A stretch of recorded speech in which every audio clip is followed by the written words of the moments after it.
Quita las manos de ese teclado, Vance. Estás despedido con efecto inmediato. Empaca tus cosas y vete en 10 minutos o seguridad te escoltará fuera. La voz de Oliver Mellor resonó en las paredes de hormigón de la sala de servidores. Su rostro se puso rojo con una autoridad inmerecida. Miré la notificación de autorización de seguridad que parpadeaba en mi pantalla, luego me giré lentamente para mirar al vicepresidente de operaciones de 27 años. Tenía en la mano una carpeta con mi aviso de despido, con una sonrisa de suficiencia dibujada en su rostro. No dije una palabra. Simplemente metí la mano en el puerto USB, desconecté mi token de hardware de autenticación de 2 factores, lo guardé en mi bolsillo y cerré mi computadora portátil. Mi silencio solo pareció enfurecerlo más, pero no tenía idea de lo que acababa de hacer. Para entender cómo llegamos a este momento, hay que retroceder exactamente 20 años, al invierno de 2006. Yo tenía 25 años entonces, recién graduado con un título en Ingeniería de Automatización y la cabeza llena de ideas. Mellor Manufacturing Corporation no era el gigante de $400 millones que es hoy.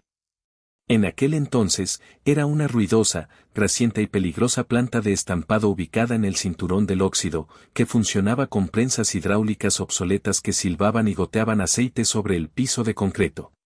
Richard Mellor, el padre de Oliver, era un hombre trabajador que había construido el taller con solo 3 máquinas. Tenía 50 y tantos años en ese momento, con las manos callosas y el ceño fruncido permanentemente por la preocupación de la nómina. Cuando entré al taller para mi entrevista, el ruido era ensordecedor. Las viejas prensas eran operadas manualmente por trabajadores que tenían que cargar físicamente la chapa metálica, tirar de una palanca mecánica y rezar para que las protecciones de seguridad aguantaran. La tasa de desperdicio era atroz, casi del 15%, y los márgenes de producción eran mínimos. Richard me hizo sentar en su oficina estrecha, con paneles de madera, que olía a café rancio y aceite de máquina. Me dijo que quería modernizarse, pero que no podía permitirse las exorbitantes tarifas de licencia que cobran las empresas europeas de automatización. Le propuse un trato. Le dije a Richard que podía desarrollar un software propietario desde cero que integraría los controladores lógicos programables, PLC, directamente con las válvulas hidráulicas y los sensores de alimentación. Diseñaría la lógica de escalera, configuraría los protocolos de comunicación Modbus y crearía una base de datos de control centralizada personalizada que predeciría el desgaste de las herramientas y ajustaría automáticamente la carrera del pistón en tiempo real. Sin embargo, dado que mi salario inicial era un 40% inferior al del mercado, insistí en conservar los derechos de propiedad intelectual. Redactamos un acuerdo a través de mi nueva empresa, Vance Automation LLC. El contrato era sencillo, yo licenciaría el software a Mellor Manufacturing mensualmente por una tarifa simbólica. Sin embargo, el acuerdo incluía la cláusula 14C. Esta cláusula estipulaba que, si yo completaba 20 años consecutivos de servicio en la empresa, Mellor Manufacturing tendría la opción de adquirir los derechos de patente globales, permanentes e ilimitados mediante un pago único de regalías de $8 millones. Si la empresa rescindía mi contrato antes de cumplir los 20 años sin causa justificada, la licencia del software se extinguiría inmediatamente en un plazo de 72 horas y todos los derechos de explotación revertirían exclusivamente a Vance Automation LLC. Richard, desesperado por salvar su negocio en apuros y convencido de que 20 años era una eternidad, firmó el contrato sin dudarlo. Durante las siguientes 2 décadas, viví y respiré esa fábrica. Pasaba jornadas de 18 horas depurando código bajo el frío intenso del invierno y el calor sofocante del verano. Vi crecer a la empresa, desde un taller de estampado sucio hasta una instalación enorme y de vanguardia. Reemplazamos las prensas manuales con 12 líneas de producción CNC de alta velocidad y totalmente automatizadas. El código propietario que escribí, al que llamamos sistema de código K, se convirtió en el sistema nervioso central de toda la operación. Controlaba todo, desde los desenrolladores de bobinas de acero en bruto hasta los cabezales de corte láser de precisión, pasando por los brazos de embalaje automatizados. La tasa de desperdicio se redujo del 15% a menos del 2 segundos por ciento. Richard estaba entusiasmado. Vio cómo la valoración de su empresa se disparaba a $400 millones, generando $80 millones en ingresos anuales. Me trató como a un socio, confiando siempre en mi experiencia técnica para mantener las líneas en funcionamiento. Conocía a la perfección el sistema. Sabía que registros Modbus eran propensos a desbordamientos de buffer, como la dilatación térmica de la planta afectaba la calibración de los brazos de soldadura durante julio y cómo actualizar la base de datos sin desconectar los servidores. Pero a medida que la empresa crecía, Richard empezó a retirarse. Su salud se deterioraba y pasaba más tiempo en su finca de Florida que en la planta. A principios de 2026, al acercarse mi 20º aniversario, Richard nombró a su hijo Oliver presidente de operaciones. Oliver tenía un prestigioso título en administración de empresas, pero nunca había pisado una fábrica. Veía a los trabajadores como meros números en una hoja de cálculo y creía que la automatización era algo que se podía comprar sin más. Oliver contrató de inmediato a un equipo de costosos consultores externos para auditar los costos operativos de la planta. Quería dejar su huella reduciendo gastos y aumentando los márgenes a corto plazo.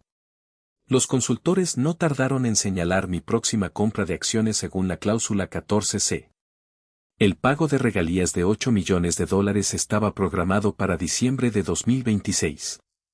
Para un graduado de MBA como Oliver, esos $8 millones parecían una enorme responsabilidad que podía evitarse fácilmente. No comprendía que el código que controlaba su fábrica no pertenecía a la empresa. Daba por sentado que, como yo era empleado, todo lo que había construido en los últimos 20 años era obra por encargo, propiedad exclusiva de Mellor Manufacturing. Ni siquiera se molestó en leer el acuerdo de licencia original de 2006, ni consultó con el veterano asesor legal de la empresa que lo había redactado junto con Richard. Oliver solo veía a un ingeniero veterano con un sueldo decente que estaba a punto de costarle a la empresa $8 millones. Empezó a crear un ambiente hostil, buscando cualquier excusa para echarme o crear un registro documental de mi bajo rendimiento.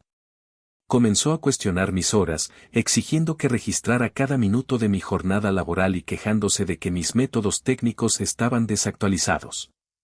Me mantuve concentrado en las máquinas. Las 12 líneas de producción funcionaban a pleno rendimiento, fabricando componentes automotrices para nuestros clientes más importantes. Sabía que, mientras el código permaneciera seguro en mi servidor privado y tuviera mis claves de seguridad físicas en mi poder, toda la operación de la empresa dependía de mi empleo. Oliver no sabía que mi paciencia no era debilidad.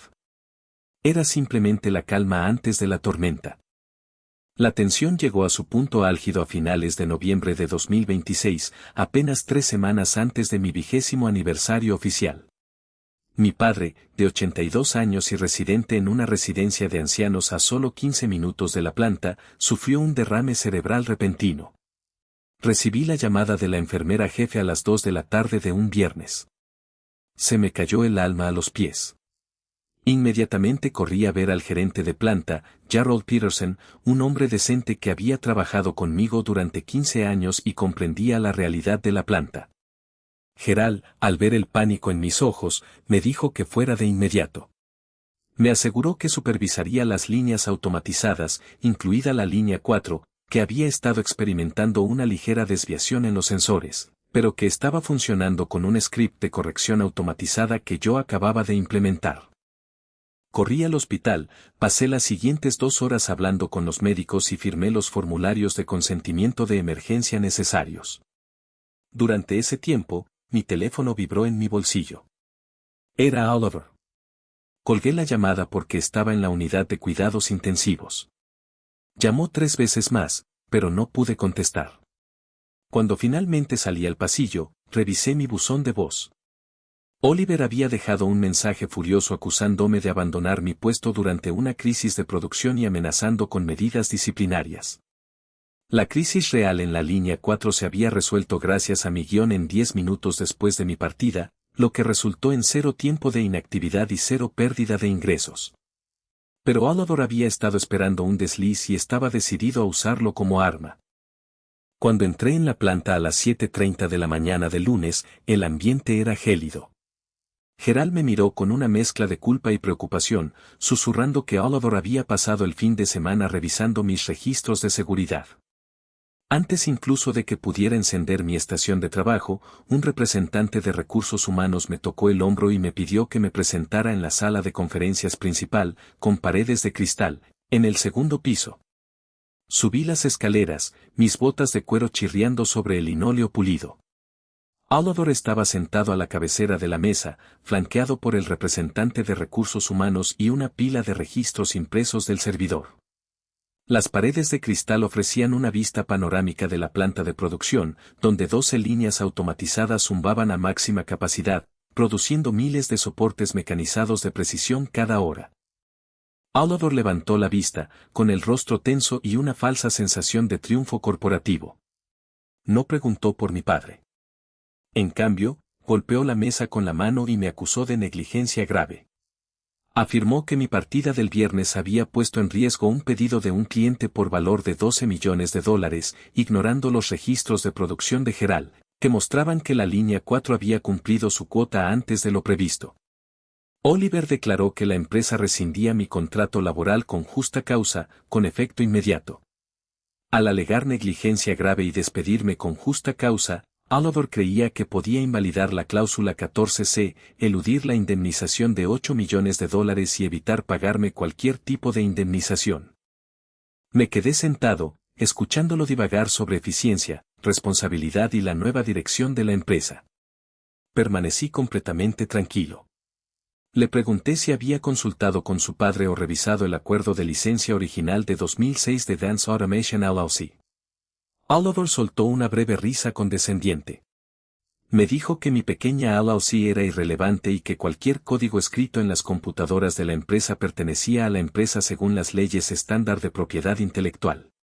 Desconocía que el sistema de código que estaba registrado bajo mi patente personal y que el servidor que ejecutaba el compilador estaba arrendado a Mellor Manufacturing bajo una estricta licencia de software intransferible que requería una validación mensual activa. Me deslizó los papeles de despido por encima de la mesa. Leí el documento con atención, notando que me despedían con justa causa por ausencia injustificada. Firmé los papeles, añadiendo las palabras bajo protesta junto a mi firma.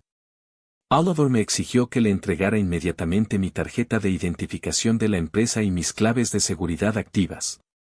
Acepté, diciéndole que necesitaba recoger mis pertenencias personales y mi portátil de la sala de servidores. Oliver me siguió escaleras abajo hasta la sala de servidores, sus zapatos caros resonando con fuerza en las baldosas del suelo. Fue entonces cuando me vio acceder al terminal para cerrar sesión en mis sesiones activas. Entró en pánico, pensando que intentaba sabotear el sistema, y me gritó que quitara las manos del teclado. No discutí. Simplemente desconecté mi token físico de autenticación de 2 factores del puerto USB, lo guardé en mi bolsillo y cerré mi computadora portátil. Este token era la única llave física que podía acceder al contenedor de licencias de Dance Automation. Sin él, el servidor local no podía compilar nuevas instrucciones de máquina ni autorizar actualizaciones de la base de datos. El sistema estaba funcionando con credenciales almacenadas en caché, pero estas tenían un temporizador de seguridad integrado con una caducidad de exactamente 72 horas. Guardé mis herramientas de diagnóstico personales, mi soldador favorito y algunas fotos familiares en una caja de cartón. Oliver me observaba atentamente, convencido de que acababa de ahorrarle a la empresa $8 millones y de modernizar con éxito las operaciones de la planta. Salí por las puertas dobles de Mellor Manufacturing, sintiendo el frío aire de noviembre en mi rostro, y sonreí. La cuenta regresiva había comenzado oficialmente. Pasé el resto del lunes en el hospital con mi padre. Los médicos nos dieron buenas noticias. El derrame cerebral había sido leve y ya podía sentarse y hablar, con el habla prácticamente intacta. Le expliqué la situación en voz baja, y el anciano, que siempre había valorado el juego limpio y el trabajo duro, me dedicó una débil sonrisa y me dijo que hiciera lo que tenía que hacer.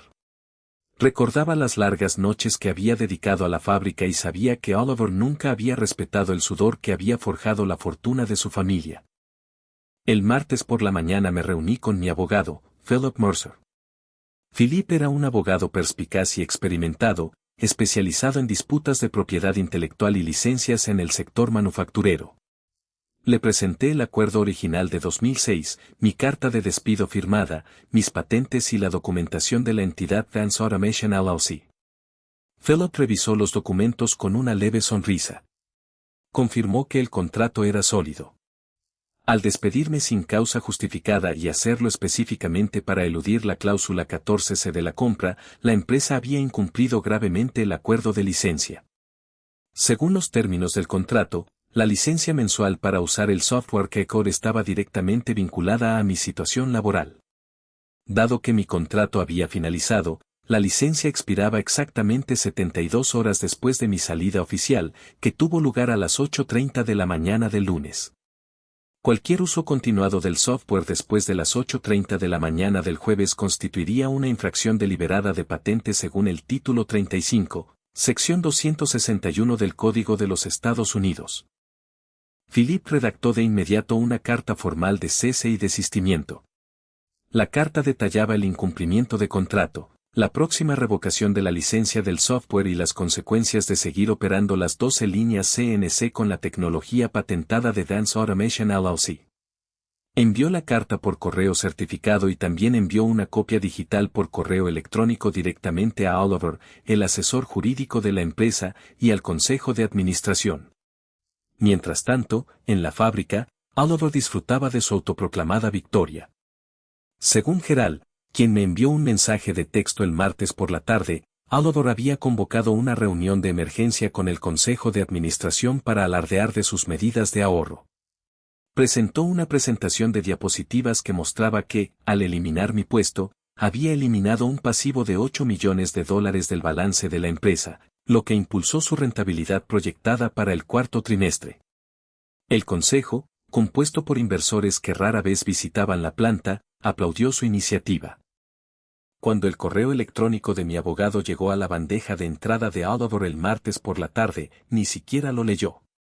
Lo reenvió al equipo jurídico junior de la empresa con una nota que decía que se trataba simplemente de un ex empleado descontento que intentaba obtener una indemnización por despido mediante un engaño.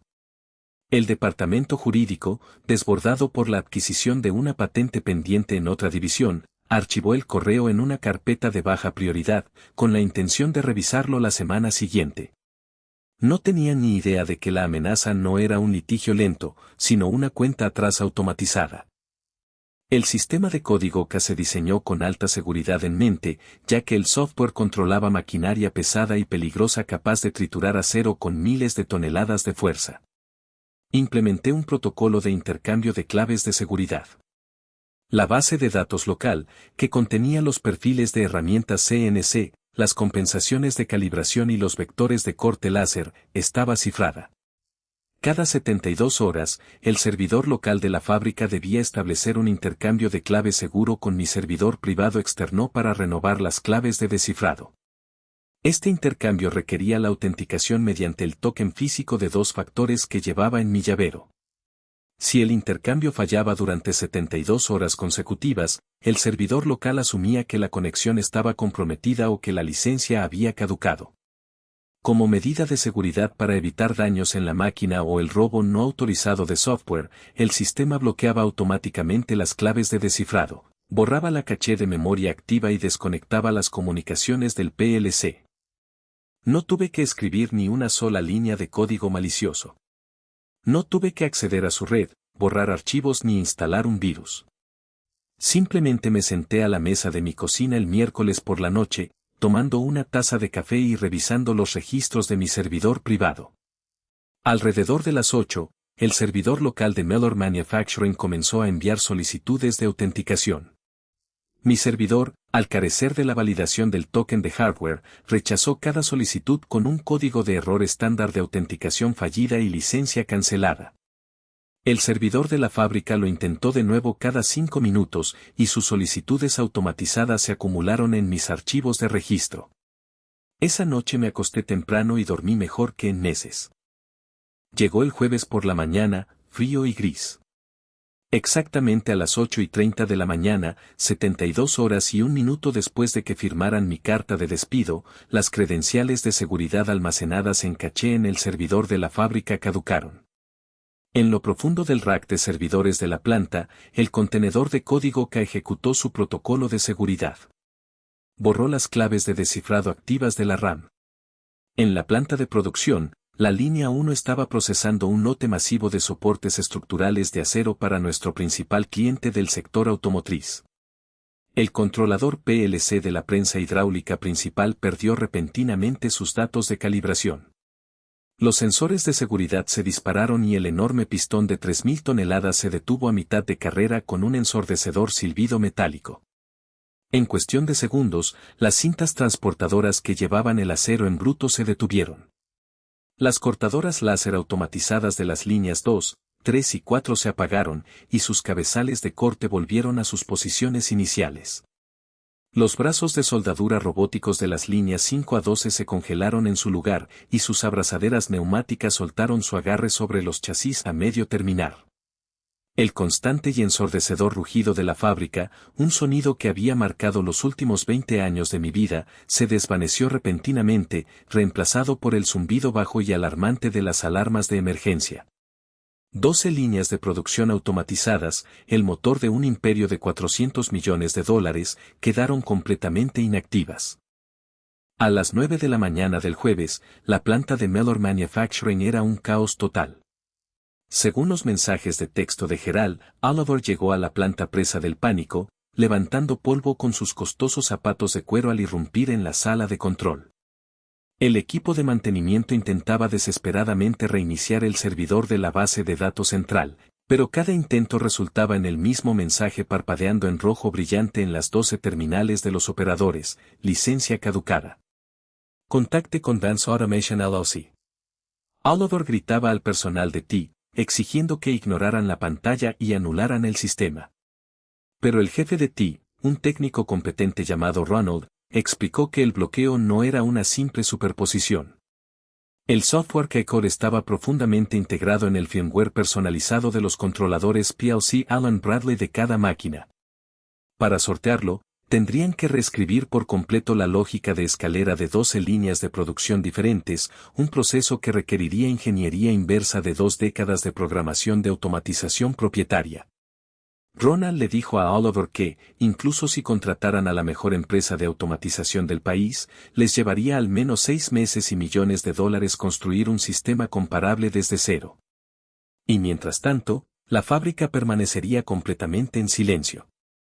Para empeorar las cosas, las pérdidas financieras aumentaban por minuto. La fábrica operaba con un modelo de producción ajustado y justo a tiempo. El tiempo de inactividad le costaba a la empresa aproximadamente $150,000 por hora en productividad perdida y mano de obra ociosa. Además, el contrato con nuestro principal cliente automotriz, que representaba el 40% de nuestros ingresos anuales, tenía una cláusula de entrega estricta. Por cada 24 horas de retraso en los envíos, Mellor Manufacturing era responsable de una penalización de $250,000 por entrega tardía. Preso del pánico, Oliver llamó al asesor legal de la empresa exigiendo que presentaran una orden judicial de emergencia para obligarme a entregar el código fuente. Pero el asesor legal, después de leer finalmente la carta de cese y desistimiento y el acuerdo original de 2006, me dio una dosis aplastante de realidad. Le dijo a Oliver que el contrato era vinculante. El software pertenecía a Vance Automation LLC. Despedirme sin causa justificada había terminado automáticamente la licencia. Si la empresa intentaba descifrar el cifrado o ejecutar las máquinas con versiones modificadas de mi código, se expondría a cargos federales por infracción de patentes que conllevaban una indemnización triple. El asesor jurídico le dijo sin rodeos a Oliver que la empresa no tenía ninguna ventaja legal. A las 10:30 de la mañana, mi teléfono empezó a sonar. Miré la pantalla y vi el nombre de Oliver. Dejé el teléfono sobre la encimera de la cocina y lo dejé sonar hasta que saltó el buzón de voz. 10 minutos después volvió a sonar, y luego otra vez. Al mediodía, había recibido 12 llamadas perdidas, 3 correos electrónicos y 5 mensajes de texto de Oliver, cada uno con un tono más desesperado que el anterior. El último mensaje decía: Adrián, necesitamos que vengas. El sistema ha sufrido un fallo crítico. Estamos dispuestos a pagarte $10,000 por servicios de consultoría para que lo soluciones hoy mismo. Le respondí con un breve y sencillo mensaje: por favor, dirija toda la comunicación a mi abogado, Philip Mercer. Estoy con mi padre en el hospital. 15 minutos después, Philip recibió una llamada de Oliver. Según Philip, Oliver temblaba y su voz se quebraba mientras intentaba negociar. Ofreció restablecer mi salario y pagarme una tarifa de consultoría única de $50,000 si volvía a conectar el token de hardware y restauraba la licencia. Philip escuchó con calma y luego leyó nuestros términos. No estábamos interesados en soluciones temporales. Presentamos 4 condiciones no negociables para la restauración de la licencia de software. Primero, Miller Manufacturing debía ejecutar la compra total de la cláusula 14C de los derechos de patente del código K por los $8 millones acordados contractualmente. Segundo, la empresa debía emitir una retractación formal por escrito de mi despido justificado, reconociendo que fue un despido injustificado y restaurando mi expediente. Tercero, Adrian Vance sería contratado como consultor independiente de automatización por un periodo de transición de 6 meses a una tarifa de $250 por hora con un mínimo garantizado de 40 horas semanales. En cuarto lugar, Oliver Miller debía ser destituido inmediatamente de su cargo como vicepresidente de operaciones, ya que Vance Automation LLC se negaba a otorgar licencias de su propiedad intelectual a ninguna entidad dirigida por personas que incurrieran en violaciones contractuales de mala fe. Al oír la cuarta condición, Oliver perdió los estribos y gritó que jamás renunciaría y que me demandaría durante los próximos 10 años. Philip le agradeció cortésmente su tiempo y colgó el teléfono, pero la decisión ya no estaba en manos de Oliver. Para la tarde del jueves, la junta directiva ya se había enterado del cierre. La noticia de que la planta estaba completamente paralizada se había filtrado a nuestros principales clientes y el precio de las acciones de la compañía comenzaba a caer. Richard Miller, el fundador y director ejecutivo, recibió una llamada frenética del presidente de la junta mientras se encontraba en su finca en Florida. A pesar de su delicado estado de salud, Richard tomó un vuelo privado y llegó a la planta a última hora del jueves. Irrumpió en la oficina ejecutiva, exigiendo saber cómo un simple despido había paralizado una empresa de $400 millones. Cuando leyó el contrato original de 2006 que había firmado 20 años atrás, y se dio cuenta de que su hijo había despedido al único hombre que controlaba toda la operación solo para ahorrarse una indemnización por despido, Richard palideció. Comprendió que la arrogancia de Oliver había llevado al imperio familiar al borde del colapso total. A las 8 de la mañana del viernes, mi teléfono volvió a sonar. Esta vez no era Oliver. En la pantalla aparecía el número de celular personal de Richard Miller.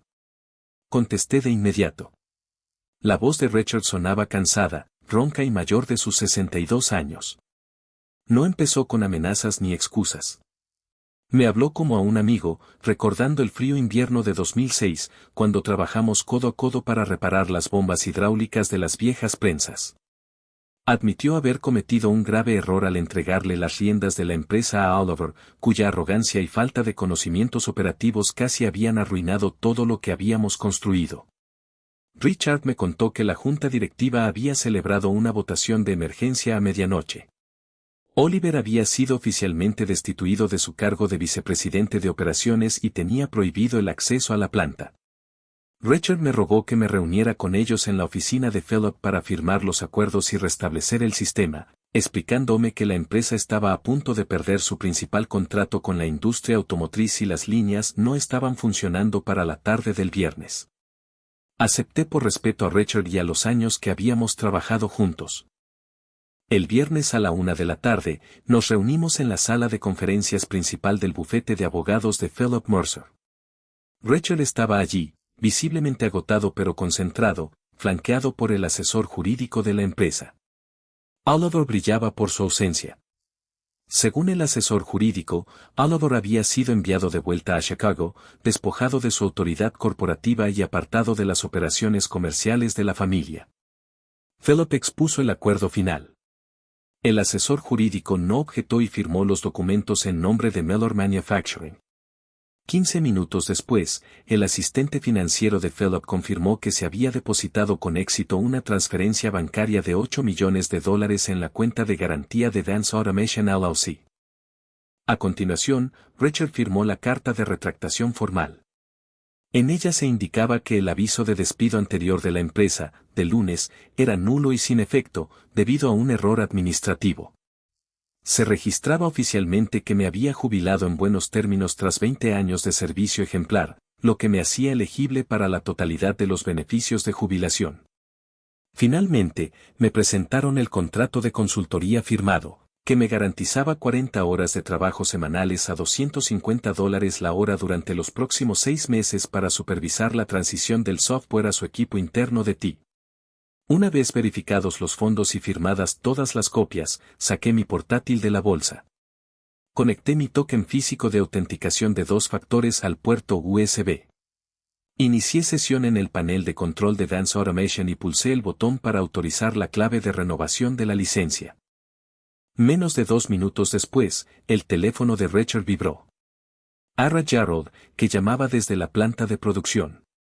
Incluso a través del altavoz, podíamos oír el zumbido familiar de la maquinaria al arrancar.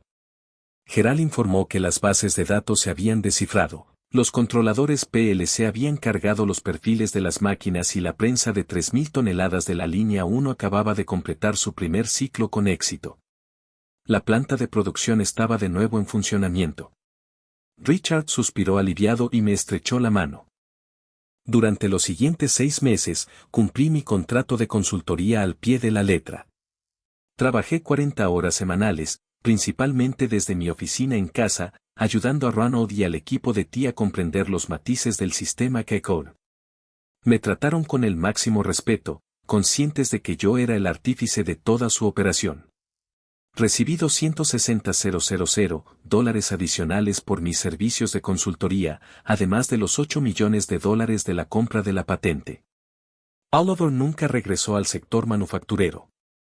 Richard, decidido a darle una lección de humildad a su hijo, lo apartó de los activos de la empresa y lo colocó en un puesto de nivel inicial en una pequeña empresa inmobiliaria del Medio Oeste, lejos de cualquier poder de decisión.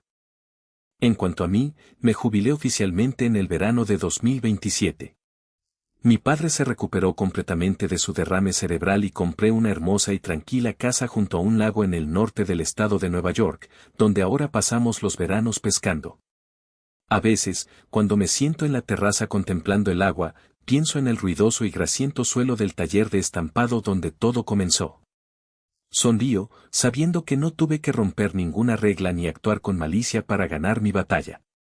Simplemente construí algo de valor innegable, lo protegí y, cuando llegó el momento, me retiré y dejé que mi trabajo hablara por sí mismo.